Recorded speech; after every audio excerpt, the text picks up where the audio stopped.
You ever notice how the government talks about efficiency like it's a diet plan they never start? They've got committees for streamlining operations, they're reducing waste, and they're saving taxpayer money. Yeah, and every time they do, my wallet loses weight while their budget gains 10 pounds. Money with wings, they call it a government efficiency. I call it organized confusion with a logo. They spend millions to figure out how to save thousands. It's like hiring a gourmet chef to make instant noodles. Steaming bowl, and they love to use buzzwords. Accountability, or transparency, or fiscal responsibility. Those words mean absolutely nothing once the cameras turn off. Because behind closed doors, efficiency looks like 10 guys having a meeting about forming a committee to plan the next meeting. You want real efficiency. Stop paying people to talk about problems they created in the first place. But then again, if they ever were efficient, half of them would be out of a job. So inefficiency? That's not a flaw. That's the business model. Faced with tears of joy, you ever notice how the government talks about efficiency like it's a diet plan they never start? Every election they promise to cut the fat, streamline operations, and to make government work for the people. Yeah, right. Every time they talk about cutting the fat, they add another layer of bureaucratic frosting to the cake. You know who ends up going on the diet? You and me. Our wallets lose weight, while their budget gains a few billion pounds. Government efficiency is like a unicorn. Everyone's heard of it, nobody's seen it, and the people who claim they have are usually running for office. They love holding press conferences about saving money. They'll say, we're saving taxpayers millions of dollars by creating a new Department of Efficiency. Sure, great idea. Spend millions to create a department that tells you how not to spend millions. It's like hiring a gourmet chef to make instant noodles. And they always give these things fancy names. The Bureau of Fiscal Streamlining, or the Committee for Strategic Optimization, or the Council on Government Innovation. Sounds impressive, doesn't it? You can practically hear the taxpayers' money sizzling away while they print the nameplates. And they love meetings. Oh, they can't get enough meetings. They'll have a meeting to discuss how to make meetings shorter. They'll write a 200-page report on how to improve time management. Then they'll hold a 3-day conference to review the report that nobody read. Meanwhile, the actual work that's supposed to be done, that's still waiting on the agenda for next year's follow-up session. You could power an entire city on the energy wasted in government meetings alone, if only hot air were a renewable resource.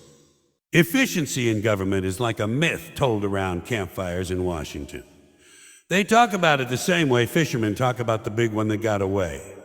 We almost had efficiency this year, they'll say, but then Congress reeled it in and cut the line. Every year, they invent a new way to spend more money while claiming to save it. They'll allocate $10 billion to improve record-keeping by buying 10 different systems that don't talk to each other. Then they'll hire consultants to figure out why the systems don't work. The consultants will write a report saying the problem is a lack of efficiency. And the solution? Spend more money, of course. And don't get me started on transparency. Oh, that's a good one. They say everything is transparent now. You can see exactly how your money is being wasted right there in HD. They make a big show of publishing reports online filled with colorful charts and graphs that mean absolutely nothing. Because behind those glossy pages, efficiency still means 10 people doing the job of one, and half of them are just supervising each other. Here's the real joke. Inefficiency isn't a mistake, it's the business model. If the government ever became efficient, half the bureaucrats would be out of a job. You can't streamline something that's designed to stay bloated. Every form, every department, every delay, that's job security. A slow system means steady paychecks. You think they want things to move faster? No way. If the machine actually worked smoothly, the whole operation would collapse from shock. They'll say things like, we are improving public services through digital transformation. Translation. We made it harder for you to reach an actual human. You ever try to contact a government office online? You click through 15 menus, fill out 7 forms, and at the end it tells you to call a number that puts you on hold for an hour. Just to hear that the office is closed for a holiday you didn't even know existed. That's their idea of progress. And somehow they keep getting away with it. Every new administration comes in claiming they'll have fixed the system. They hold a few photo ops, make some speeches, and the circus starts all over again. Different faces, same clown car. Because the truth is, government efficiency is not meant to exist. It's just something they talk about to make you feel like someone's in control. But nobody's in control. The machine runs itself, fueled by paperwork, promises, and taxpayer dollars. So when they say we're cutting waste, just remember, they're not cutting it. They're redistributing it, from your pocket to theirs. Efficiency in government, that's the most expensive joke ever told. And guess who's paying for the punchline? Money grinning they love to say they're saving money. They'll announce it proudly, stand in front of a podium with an expensive logo behind them, and brag about how they're protecting taxpayer dollars. They'll say something like, "This year, we've launched a bold initiative to make government more efficient." And the crowd applauds because it sounds good. Who doesn't like the idea of saving money? But then you look closer, and you realize they've spent $10 million hiring consultants to figure out how to save $1 million. It's like someone burning their house down to save on heating costs. That's the magic trick of government math. It doesn't have to make sense as long as it looks responsible. They'll spend fortunes on efficiency programs, endless training sessions, and new software that nobody knows how to use. They'll roll out digital systems that crash on the first day, then pay another company twice as much to fix them. And when the next administration comes along, they'll throw it all away and start again. It's the world's most expensive game of reset. If the government ever ran a lemonade stand, they'd hire 6 consultants, 2 supervisors, social media manager, and a lawyer before they even bought the lemons. By the time they made the first cup, it would cost $20. And they'd still call it a fiscally responsible beverage initiative. The scary part is that they actually believe this is progress. They talk about a modernization, innovation, a long-term investment. These are just fancy words that mean we found another way to justify spending more. And they do it with a straight face. They'll talk about cutting unnecessary expenditures while holding a meeting catered by a 5-star restaurant. They'll hold a budget awareness conference in a luxury hotel. They'll fly halfway across the world for a virtual technology summit. Have you ever noticed how much traveling they do to discuss saving money? It's incredible. They could cut the deficit in half just by staying home and sending an email. But that's the beauty of bureaucracy. The less it accomplishes, the more it needs to exist. The slower it moves, the more people they hire to study why it's slow. And every one of those studies costs money. Your money. You pay for every report, every meeting, every consultant, every new office with a fancy title. They call it a public service.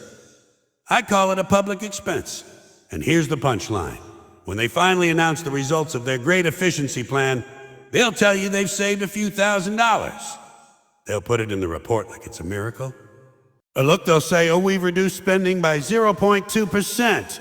Meanwhile, they spent millions to make that happen. It's like bragging about losing 1 pound after hiring a personal trainer, a nutritionist, and a chef for a year. The truth is, inefficiency isn't an accident, it's a strategy. The more complex the system, the harder it is to question where the money goes. Confusion protects corruption. Waste hides in plain sight, dressed up in official language and patriotic slogans. And while they keep us studying how to save money, the only thing actually getting smaller is the value of your paycheck. So, yes, they spend millions to save thousands. Because in the government's version of efficiency, the joke's on you. You see, the secret nobody in government wants to admit is that inefficiency isn't a bug. It's the system's heartbeat. It keeps the whole circus running. If the government ever truly became efficient, half the people working in it would suddenly have no reason to exist. Think about it. If problems actually got solved, there'd be no need for committees, no need for special task forces, no need for all those offices with glass doors and golden nameplates. They'd all have to go home. So they make sure the machine stays broken just enough to justify their jobs. Every department is like a self-sustaining ecosystem of confusion. You've got people hired to manage paperwork that shouldn't even exist. Managers overseeing managers and directors of oversight for the overseers. It's like a bureaucratic food chain. Everyone feeds on the inefficiency below them. The guy at the top doesn't want the mess fixed because the mess is what keeps the money flowing. The more problems there are, the more funding they get to address them. It's like a firefighter who secretly lights small fires just to stay employed. The government's favorite word is a process.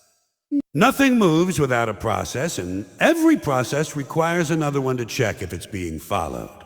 You can't even order a new chair without filling out 7 forms, sending them through 3 departments, and waiting 6 months for approval. And when the chair finally arrives, it's the wrong size, the wrong color, and costs 5 times more than it should. But hey, at least it came with a report explaining how it was a strategic procurement success. And then they brag about accountability. They'll say, we're holding everyone responsible. But when something goes wrong, nobody's ever responsible. The blame gets passed around like a hot potato until it cools down, and then it just disappears. They even invent new job titles to make incompetence sound important. A Deputy Assistant Coordinator for Efficiency Implementation. Sounds impressive, right? You can bet that person's main task is sending emails about meetings that don't matter. If you want to see real efficiency, go to a small business. They make decisions fast because they have to. If they waste money, they go broke. But in government, there's no penalty for waste. They just raise taxes. Imagine running your home that way. You mess up your budget, so instead of spending less, you just walk next door and take your neighbor's wallet. That's government logic. And they'll tell you the inefficiency is necessary to ensure checks and balances. Sure, checks and balances. Except nobody's balancing anything, and the only thing being checked is your bank account. It's all one big loop. They create problems, then get paid to pretend to solve them, which creates new problems that need more money to fix. It's brilliant, really. Corruption disguised as process. The irony is, if they ever cleaned up the system, there'd be no system left. Efficiency would destroy the structure they built. Because the structure is designed to waste time and money, that's the only thing it's good at. So the next time you wonder why government projects take 10 years and cost billions, remember, that's not a mistake. That's the plan. Inefficiency isn't failure. It's full employment. It's not a flaw. It's their business model. Because in this game, the slower they move, the longer they last. So in the end, when they talk about government efficiency, just smile. Because you already know the punchline. The whole thing's a beautifully rehearsed comedy routine with an unlimited budget and no refund policy.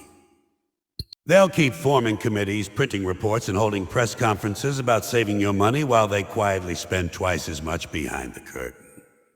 It's a never-ending loop of promises, paperwork, and polite lies. And we're all paying for the ticket. The truth is simple.